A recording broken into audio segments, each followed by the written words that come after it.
여러분, 우리가 살고 있는 지금 이 시대의 성 트렌드는 굉장히 진보적입니다.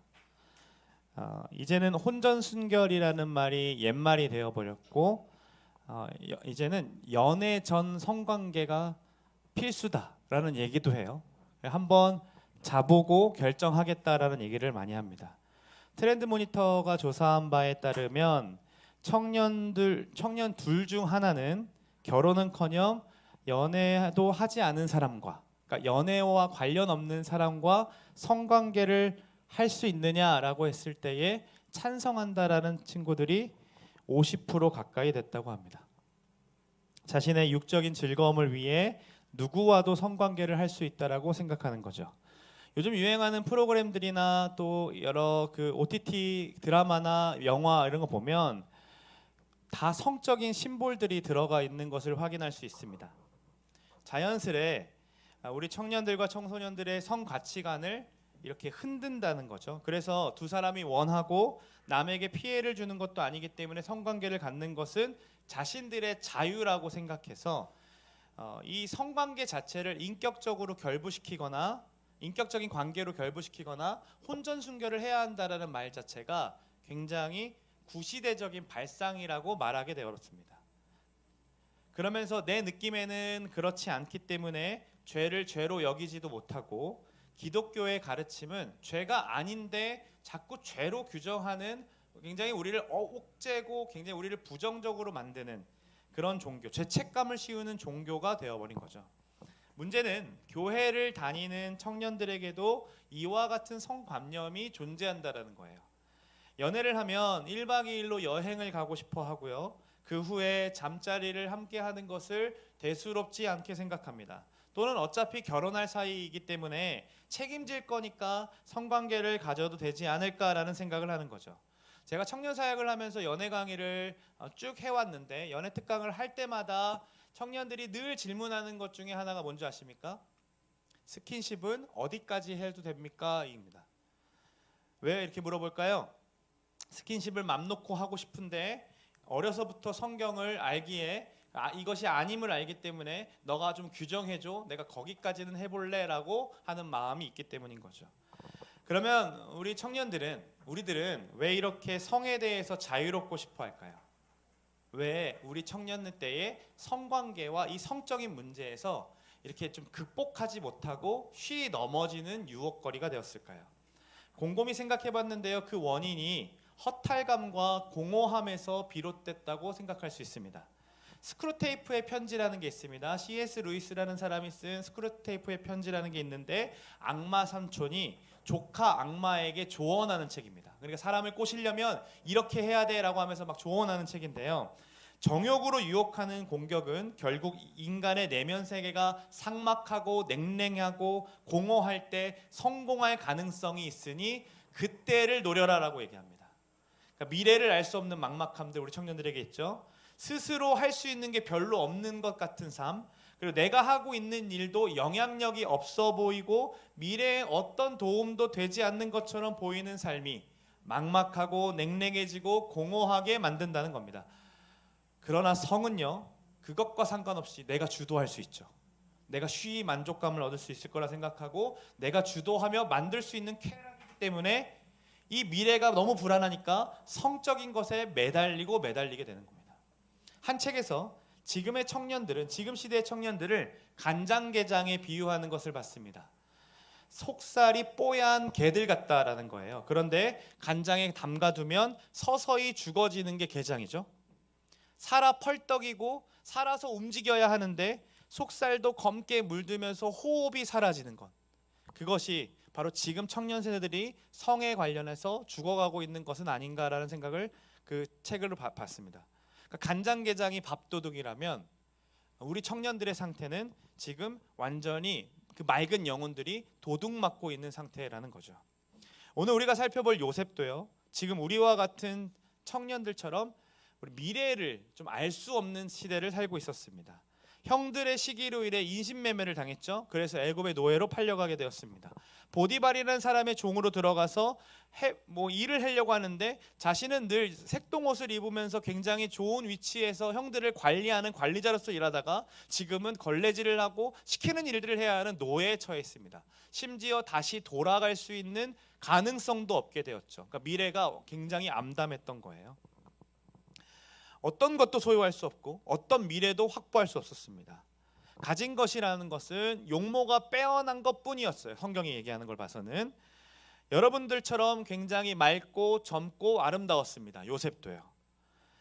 그런데 어느 날 요셉에게 기회가 찾아옵니다. 어떤 기회일까요? 내 스스로 무언가 해볼 수 있는 기회. 지금 내 것이 아무것도 없음에도 불구하고 내 스스로 내가 무언가를 주도해서 내 만족을 끌어낼 수 있는 기회. 바로 성적으로 쾌락을 얻을 수 있는 기회가 찾아온 겁니다. 보디발의 아내가 눈짓하며 성관계를 갖자라고 요구합니다. 그녀는 애굽의 유력한 가문의 사모님이었기 때문에 아마도 최고급 화장품을 사용했을 것이고 굉장히 미모했을 겁니다.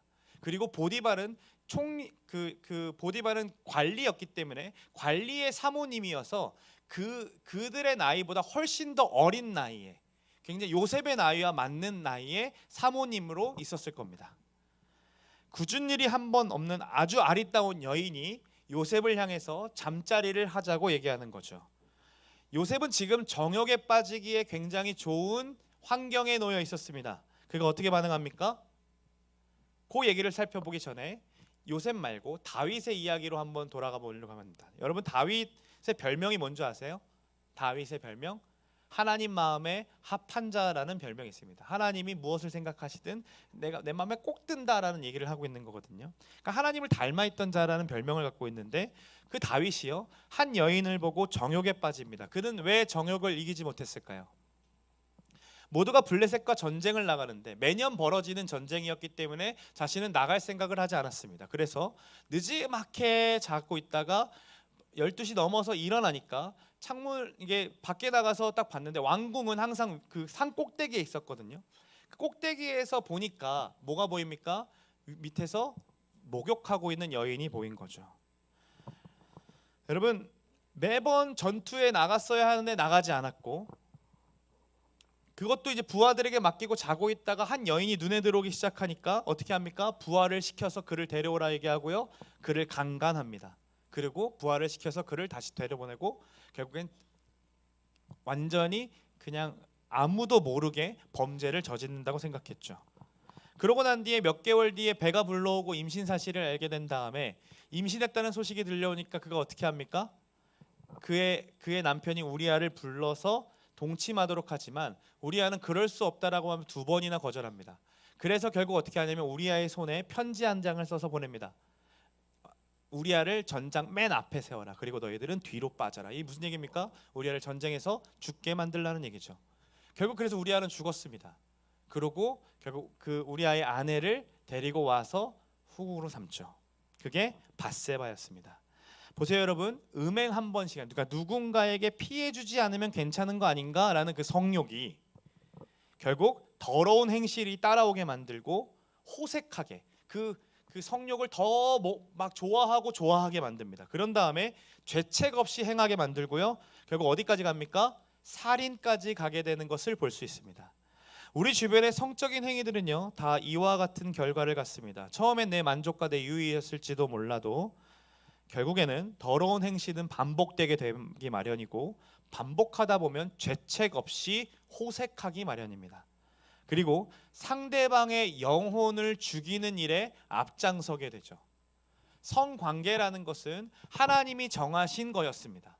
부부간에 서로의 몸을 서로를 위해 사용함으로 하나님이 어떻게 연합하고 사랑하고 계시는지를 가르쳐 주시는 방법이었는데 이제는 다 어떻게 됩니까? 자신의 유희를 위해 상대방의 몸을 도구화하는 것으로 바뀌어 버렸죠. 뿐만 아니라 다윗의 시작은요 이웃의 아내를 탐내는 일이었지만 후에 거짓 증언하게 되고요 도둑질하고 간음하고 살인하게 되는 죄를 범했습니다. 이웃에 관한 모든 계명을 다 어기게 되었죠. 그래서 정욕은요 이렇게 표현합니다. 타는 목마름에 마시는 바닷물이라고 표현합니다. 타는 목마름에 목이 마르니까 마시는 것이 바닷물이 바로 정욕이라는 거예요. 공허함을 채우고 싶어서 아무것도 아닌 것 같은 그 마음을 버리고 주도적으로 쾌락을 누리고 싶어서 정욕으로 나아가는 것은 잠시간의 그 목마름을 해결하는 것처럼 보이지만 결국 더 갈증을 일으키고 서서히 죽게 만든다는 거죠. 결국 그가 회개하면 하나님이 용서해 주셨을까요? 네, 맞아요. 시편 51편을 보니까 다윗이 용서받고 회개하는 고백이 나오는데 정말로 용서해 주셨어요, 하나님은요. 그러나 그 죄에 대한 책임은 지게 만드셨습니다. 결국 칼이 집에서 영원토록 떠나지 않겠다라는 그 하나님의 선언에 따라 결국 압살롬 자기 아들에게 죽임을 당하여서 도망자 신세를 당하게 됩니다. 결국 다시 광야로 쫓기는 인생을 살게 됐죠. 다윗은 평생을 순종했고 평생을 하나님 마음에 합한 자로 살았는데 단 한 번 밧세바를 범했고 살인했다는 그 이유 하나로 도망자 신세로 전락하게 되었습니다. 다시 요셉의 사료를 보겠습니다. 그는 다윗처럼 넉넉하지도 않았습니다. 스스로 결정할 수 있는 권한도 없었습니다. 어쩌면 보디발만 모르게 성관계를 갖게 하면, 보디발 모르게 이 사람과 성관계를 가지면 앞으로의 노예 생활이 조금은 편해질 수 있는 가능성도 있었습니다. 그런데 8절을 보시면요, 그는 거절합니다. 완곡히 거절한다는 뜻을 갖고 있어요. 보디발의 아내도 근데 끈질겨요. 어떻게 합니까? 10절을 보시면 여인이 날마다 요셉에게 청했다라고 합니다. 마치 우는 사자처럼 삼킬 자를 찾듯이 계속해서 요셉에게 들이댄 거예요.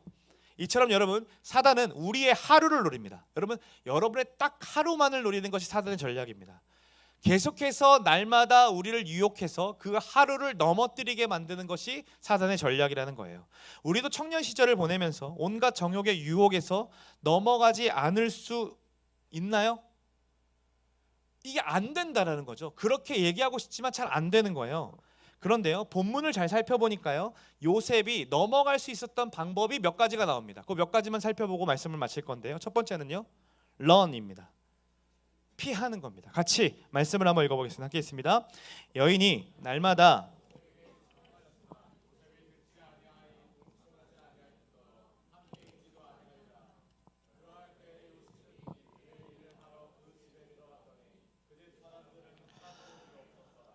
그 여인이 그의 옷을 잡고 이르되 나와 동침하자. 그러나 요셉이 자기의 옷을 그 여인의 손에 버려두고 밖으로 나가매. 여러분, 요셉이 어떻게 하고 있죠? 피하고 있습니다. 옷을 잡고 막 늘어지는데 옷까지 벗어 던지고서 피합니다. 여러분, 정욕은요, 싸워서 이길 수 있는 게 아닙니다. 다시 얘기해요. 정욕이라는 것은 싸워서 이기는 것이 아니라 피해야 되는 것입니다. 그래서 성경은요, 정욕과 음욕에 대해서 싸우라고 말하지 않고 피하라라고 말해요. 여기 한번 보실까요? 디모데후서 2장 22절 보면 또한 너는 청년의 정욕을 어떻게 하라고요? 피하고. 또 고린도전서 6장 18절 음행을 피하라라고 얘기하죠. 그러니까 다 피하라. 그 자리에서 벗어나야 된다라는 거예요. 사랑하는 여러분, 죄의 자리에서 피할 수 있는 여러분 되시기를 소망합니다. 괜히 연애한다고 어두컴컴한 데 들어가서 둘이 이렇게 막 하지 마세요. 피해야 됩니다. 제가 가끔 검단에 있는 우리 아이와 검단에 있는 그 만화 카페를 갑니다. 근데 요즘 만화 카페가 이렇게 블라인드를 치게 돼 있더라고요. 그리고 발 두 개만 보여요. 근데 발 두 개가 이렇게 앉아 있는 발 두 개가 아니라 같이 누워 있는 발 두 개를 보이는 그 청소년들이 너무 많습니다. 검단 오지 마세요. 저한테 걸립니다. 그 벌툰 가는데 거의 오다 걸립니다. 진짜 둘이서 나는 괜찮다라고 얘기하지만 그 자리를 피하셔야 됩니다. 여러분, 정욕 이길 수 있다고요? 절대 이길 수 없습니다. 이런 헛된 바람은 가지고 가시지 않기를 바랍니다. 또 1박 2일로 놀러 가고 싶어가지고 나는 정욕 이길 수 있어요. 저희는 가도 아무 일도 벌어지지 않아요. 절대 못합니다. 죄를 지을 수밖에 없으니까 피하십시오. 혹 놀러 가고 싶으면 저에게 꼭 얘기하세요. 제가 여러분 남자친구랑 같이 자드릴게요. 옆에서 코를 디립다 굴 테니까. 자, 그러면 우리 어디로 피해야 될까요? 어디로 피해야 돼? 디모데후서 2장 22절 같이 한번 볼까요? 시작. 또한 너는 청년의 전욕을 피하고 주를 깨끗한 마음으로 부르는 자들과 함께 의와 믿음과 사랑과 화평을 따르라. 여러분, 정욕을 피해서 주를 깨끗한 마음으로 부르는 자들과 함께 따르라고 말하고 있는데, 즉 주를 깨끗한 마음으로 부르는 공동체로 피하라는 거예요. 거기 어디입니까? 교회입니다. 그러니까 자존감이 바닥이고 공허함이 밀려올 때 다른 곳으로 가지 마시고 이곳으로 나오시기를 소망합니다. 그러면 예배가 될까요, 안 될까요? 자존감 바닥이고 공허하고 막 짜증나고 막 이럴 때 예배 돼요, 안 돼요? 안 돼요. 저 기둥 뒤에 딱 숨어서 앉고 싶거든요. 설교 들려요, 안 들려요? 아무리 명설교자가 와도 설교가 안 들립니다. 그런데 왜 예배 오라고 할까요? 예배가 안 되더라도 몸을 이곳에 두는 것이 거룩을 위한 싸움이기 때문에 그래요. 다른 데 가면 죄 지으니까요. 그러니까 건건한 자리에 몸을 두는 습관을 쌓아가는 거죠. 예배가 안 되더라도요, 한번 앉아 있어 보시고 앉아 있어 보세요. 그러면 우리 하나님께서 여러분의 굳어진 마음을 부드러운 마음으로 바꾸어 내실 겁니다. 반드시요. 이곳에서요, 깨끗한 마음으로 주를 부르는 자들과 함께 교제하고 교제해 보십시오. 그러면 내가 추구했던 성적인 관념, 내가 추구했던 세상 논리들이 이게 아닐 수도 있다라는 사실을 같이 공동체 안에서 나누면서 깨닫게 됩니다. 그리고 내가 하려고 하는 그 모든 방향성이 잘못됐다라는 것도 깨닫게 됩니다. 그리고 진짜 거룩을 위해 조금씩 걸어갈 수 있게 되는 거죠. 그때 우리를 뒤덮고 있던 정욕의 그림자가 조금씩 사라지는 것을 경험하게 됩니다. 여러분, 요셉이 정욕을 이길 수 있었던 두 번째 방법이 있습니다. 두 번째 방법은요, 바라보라입니다. 바라보라. 그러니까 우리의 눈을 고정시키는 겁니다. 요셉이 보디발의 아내를 거부했던 이유가요, 9절에 나와 있습니다. 9절 말씀 같이 한번 읽어볼까요? 그런즉 내가 어찌 큰 악을 행하여 누구에게? 하나님께 죄를 지으리까. 아무도 보는 이 없을 때 요셉은요, 하나님을 바라보았습니다. 우리는 대체로 정욕이 아무도 보는 이가 없다라고 생각하기 때문에 그렇습니다. 여러분, 제가 지난번에 수련회 때 특강했을 때, 연애 특강했을 때 스킨십 어디까지 해야 된다고 얘기했죠? 기억하십니까? 부모님 앞에서 할 수 있는 정도까지 하라 그랬죠. 부모님 앞에서 할 수 있는 정도. 왜 그렇습니까? 하나님이 보고 계시기 때문에 그렇다는 거예요. 하나님이 보고 계시기 때문에. 여러분, 요셉이요, 정욕을 이길 수 있는 방법이 이거였습니다. 하나님이 나를 보고 계시기 때문에 그랬습니다. 사랑하는 여러분, 정욕은요, 계속해서 틈탈 겁니다. 청년 시절을 보내면서 계속해서 넘어질 것 투성일 겁니다. 그때마다 주를 찾는 공동체로 피하시고 믿음의 주여 온전하게 하시는 이인 예수를 바라보시는 저와 여러분들 되시기를 간절히 소망합니다. 우리 청년들만 함께 이거 한번 읽어보겠습니다. 히브리서 12장 2절입니다. 함께 있습니다. 믿음의 주여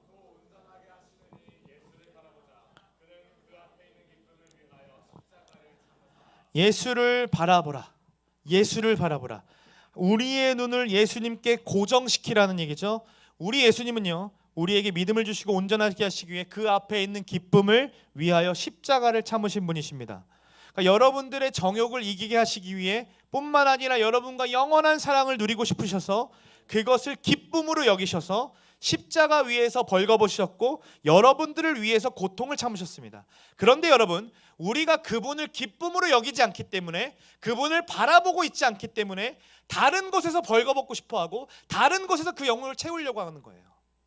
여러분, 그게 타는 목마름에 마시는 바닷물인 겁니다. 그러나 우리 주님이 십자가로 이루신 기쁨은요, 영원히 목마르지 않는 샘물과도 같습니다. 그러기에 우리의 눈을 예수님께로 고정시키는 거예요. 우리 앞에 그 십자가 앞에 서서 그것을 바라보는 거죠. 세상은 계속해서 우리의 눈을 정욕으로 돌리게 합니다. 저렇게 하는 게 맞다라고 생각하며 수많은 예능 프로그램에서 성적인 심볼들을 향하여 여러분들에게 계속해서 도전하게 만듭니다. 그것을 더 할 수 있도록 만듭니다. 그러나 우리는 예수님을 바라봄으로 하나님 앞에서 어찌 죄를 지을 수 있을까? 코람데오, 하나님 앞에서 어떻게 이렇게 행할 수 있을까? 항상 생각하고 그분에게 눈을 고정시켜서 그 정욕을 타파해야 합니다. 피하고 바라보며 정욕을 이겨내야 된다는 거죠. 자, 그럼 이렇게 두 가지 얘기했어요. 뭐였죠? 첫 번째 피하라, 두 번째 바라봐라. 근데 그래서 남는 게 뭔데? 이게 우리의 이제 속안의 마음인 거잖아요. 우리가 그렇게 혼전순결 지켰어? 우리가 그렇게 거룩하게 살았어? 그래서 남는 게 뭔데요? 이렇게 얘기할 수 있겠죠. 세상의 흐름과 시대의 변화를 바라보면서 우리는 정욕을 피하고 예수를 바라보는 것이 참으로 미련한 방법처럼 들립니다. 거룩을 추구하고 성결을 위해 삶을 사는 것이 무의미해 보이는 거죠. 또 내 공허함들, 소망 없는 이 미래들, 앞이 보이지 않는 삶, 너 해결해 줄 수 있어? 그렇게 산다고 해결이 됩니까? 내가 정욕을 지킨다고 내 미래가 보일까요? 내 정욕을 지킨다고 내 미래가 더 창창해집니까? 그거 아니잖아요 라는 마음이 든다는 거예요. 거룩이 밥 먹여줍니까? 예수를 바라보는 삶이, 정결과 성결을 추구하는 삶이 내 미래를 책임져 준다고요? 이거 말도 안 되는 일이잖아요 라는 마음이 우리 안에 불끈불끈 들기 때문에 내 마음대로, 내 기쁨대로 그냥 살다 말랍니다. 그냥 내 청년의 때는 이렇게 살 겁니다. 나한테 그런 것까지 강요하지 마십시오. 내가 속으로 모임하는 것까지는 내가 오케이. 그리고 내가 올바르게 말하고 올바르게 생각하고 올바르게 걸어가는 것까지 오케이. 그런데 내 성적인 것까지 타치하려고요? 내 육체까지 예수님이 주인이시라고요? 말도 안 되는 소리 하지 마십시오라는 것, 이것이 우리의 진짜 마음일 수 있기에 전도서 마음에 이렇게 얘기하고 있습니다. 전도서 말씀에 이렇게 얘기합니다. 같이 한번 읽어볼까요? 시작.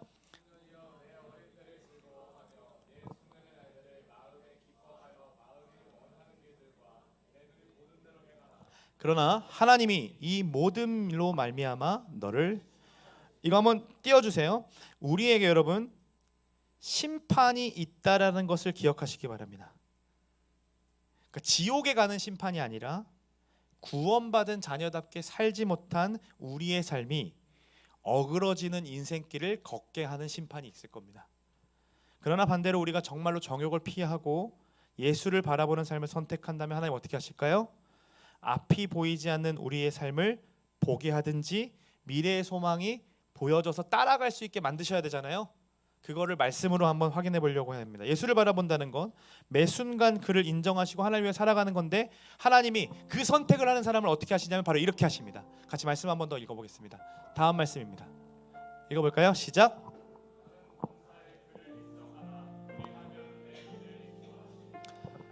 범사의 하나님을 바라보고 그 하나님을 바라보고 피하는 존재들요, 하나님 어떻게 하신다고요? 책임지신대요. 불안하고 공허해서 내 마음대로 쾌락을 사용하려 했던 것들을 내려놓고, 하나님 내가 잘 미래가 보이지 않지만 내 삶이 공허해지만 하나님 한번 붙들고 살아볼게요 라고 하는 그 백성들을 하나님 어떻게 하신다고요? 반드시 책임지신대요. 반드시 책임지신다. 그 길을 지도하신대요. 여러분, 누구의 가르침을 따라 걷고 싶으십니까? 한난 목사의 가르침이 여러분들에게 도움이 될까요? 아니요. 영원하신 하나님의 말씀이 여러분들에게 분명한 지도와 길이 됩니다. 영원하신 하나님의 말씀이 여러분들의 길을 밝히고 밝힐 겁니다. 그래서 여러분, 우리는 하나님의 말씀을 따라가는 존재인 거예요. 우리는 하나님 바라보며 그분을 매 순간 인정하며 살아간다면 앞이 보이지 않는 우리의 인생 하나님이 책임지시고 지도하신다는 사실을 여러분 기억하시기를 소망합니다. 요셉도 정말 그렇게 했습니다. 요셉 아무것도 보이지 않는 상황 속에서 하나님 바라보며 그 자리를 피하며 살아갔거든요. 그 길을 어떻게 인도하셨나요? 하나님이 요셉을 애굽의 총리로 앉혀주십니다. 총리가 되었다는 게 중요한 게 아니라 그때 필요할 때에 요셉을 그 자리로 옮겨줘서, 성경을 계속해서 읽어보세요. 요셉의 가족을, 이스라엘 백성을 구원하는 자로, 선발대로 삼아주신 것이 요셉의 인생이었습니다. 복이 되게 하시고 복된 존재로 살게 하시고 주변인들이 요셉을 통해 복받는 인생을 살게 하셨어요. 보디발의 가정뿐만 아니라 애굽 족속과 이스라엘 족속 전체가요, 모두 요셉의 거룩한 삶과 정결한 삶을 통해서 복받게 하셨습니다. 여러분, 이제 거룩을 추구하지 않는 삶에서 돌아설 때입니다. 모두가 거룩은 저 멀리 치고 그냥 주일날의 삶에 예배 드리는 것만한 거룩한 거고 일상과는 전혀 상관없이 삶에서 살아가는 것에서 돌이켜야 될 때입니다. 여러분, 이제는 잠시 누릴 쾌락을 위해서 살아가고 내 힘을 쏟는 것이 아니라 영원하신 그 기쁨을 위해서 한 걸음 한 걸음 걸어갈 때입니다. 그렇게 사시는 여러분 되시길 소망합니다. 여러분, 낭만 좋아하죠? 낭만. 야, 이거 낭만이다.